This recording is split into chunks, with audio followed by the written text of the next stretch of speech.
You're learning everything about vocal recording in about 10 minutes. We are talking about software, hardware, how to set everything up, audio interfaces, what a pop filter is used for, what cables do we need, choosing a proper microphone arm like this one, what is phantom power and why do we need it, latency, preamps, setting up gain to avoid clipping, the different types of microphones and the importance of a proper acoustic treatment. If you're only interested in a specific topic, you can check out the timeline. There you can jump to the individual sections. You can find links to all of the products I talk about in the description below, so check it out. These videos take a lot of time to make, so I would be super grateful if you just leave a like, leave a comment and interact with the channel a bit. Let's get to it. First, I like to talk about microphone types. There are different types of microphones, and I like to talk about each specific type and what distinguishes them. First, we have the dynamic microphones. Dynamic microphones are robust and have a durable construction. They are suitable for live performances and recording in less controlled environments. They can handle high sound pressure levels, making them ideal for loud vocals and instruments. They offer a warm and smooth sound, with a slight emphasis on the mid-range frequencies. They are less sensitive to subtle details, but provide good off-axis rejection, reducing background noise pickup. These microphones don't completely destroy your voice recording when there's some noise in the background. Next, we have the condenser microphones. Condenser microphones are highly sensitive and accurate, capturing a wide range of frequencies and nuances. They require external power, phantom power, to operate. They offer an extended frequency response and low self-noise, resulting in detailed and transparent recording. They are suitable for capturing delicate vocals, acoustic instruments, and studio recording, where capturing fine details is essential. They are available in large diaphragm and small diaphragm variations, each with its own tonal characteristics. Condenser microphones are just great. I'm currently using a Rode NT1A. This right here is a really good microphone. It is fairly cheap and offers a great quality for its price. I'm currently in charge of another condenser microphone, the TZ Audio X2. This one is at the same price range, a little bit smaller, a little bit more lighter, but it offers a great bang for buck as well. So take some money, start with these condenser microphones if you really want to get a professional and high quality audio without spending a fortune. Next we have the ribbon microphone. They feature a thin metal ribbon suspended between magnets, which vibrates in response to sound waves. Known for their smooth, vintage-like sound and natural transient response, they offer a warm and slightly darker tonal character, often used to add a touch of vintage warmth to vocals. They are typically more delicate than dynamic or condenser microphones and require careful handling and storage. They may require additional gain or preamplification due to their lower sensitivity. The ribbon microphones are a little bit more unique and special. And last but not least, we have the USB microphones. USB microphones are convenient and beginner-friendly, requiring no additional equipment. They are portable and cost-effective. They are suitable for basic recording tasks. However, they typically offer lower audio quality compared to professional XLR microphones and lack advanced customization options. USB microphones may introduce latency and have compatibility limitations. For professional-grade recording, XLR microphones with audio interfaces are recommended. Latency meaning you speak and the audio signal is a little bit delayed, travels to your PC a little bit later than it should be, causing lip desync on videos, for example. It is important to note that each microphone type has its own strengths and weaknesses, and the choice depends on the specific vocal style, desired sound and recording environment. If you want to record your vocals with one of these microphones, you need an XLR cable, an external line return cable, the typical microphone cable. You can find it anywhere, in any music store, or you can just order this cable online. I put all of my equipment in the link below, so you don't need to search the internet. You just need one of these cables, plug it into your microphone, and then plug it into your audio interface. Quick side note for everyone wondering, there are two different types of XLR cables. One is where the XLR cable goes into a TRS cable, and the other one is just XLR to XLR, and both cables are working perfectly fine. You can plug both of these into all of the audio workstations. But if you're planning to use XLR to TRS, you need to have the XLR cable head with the holes in it, because the microphone connector has the pins to plug it into this hole adapter. Let me explain what an audio interface is. An audio interface is a device that connects to a computer and facilitates the recording and playback of audio signals.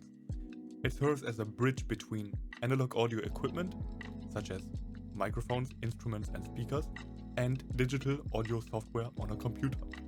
The main functions of an audio interface include converting analog audio signals into digital data. So what does this mean? This just means that you plug your microphone in this little device, and this little device just sends the signal to the PC, creating a really high quality signal that can be used in your audio workstation, for example. The pop filter. The pop filter is a really important one. Right here I have a sleeve kind of style of pop filter. You can just slide it onto the microphone, and it is really important because of the fact that it reduces the plosives. Plosives meaning the sound that you produce by pronouncing the letter P. Let's take an example over here. Pelican Valley. Pop filter. Pelican Valley. Pop filter. As you can hear, the plosives are reduced. It is really important to reduce these plosive sounds as much as possible because they are really unpleasant for the ear. We have two different types of pop filters. The first one is this squishy drop-on kind of style of pop filter, and the second one is this windshield kind of style. This is a mesh pop filter, and I personally prefer these over these ones because of the fact that they reduce the plosives a little bit better. I still use this pop filter on my microphone, as you can see, because of the fact that I cannot drag this pop filter over here. The mechanics of this construct just does not allow it.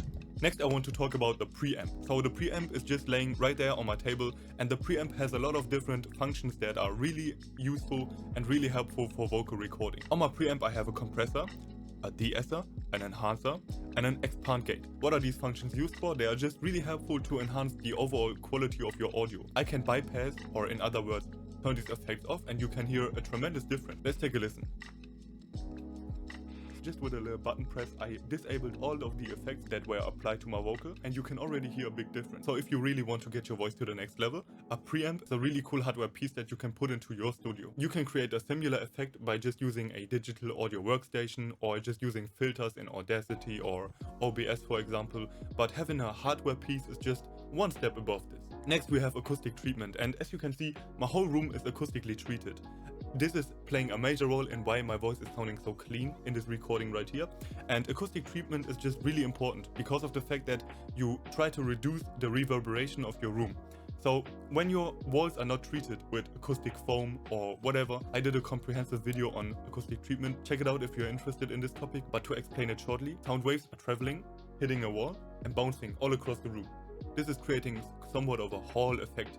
And when you're recording in a room that is not acoustically treated, your voice is just going to sound really airy, really spacey. This is not going to sound professional. And on top of that, it is really hard to concentrate on a really poor audio quality. So try to treat your room as best as you can. 48 volt phantom power. This is another really important one because when you are using a dynamic microphone, you need the 48 volt phantom power from your audio interface to properly use it. So before buying your audio interface, you need to check if the audio interface can output 48 volt phantom power.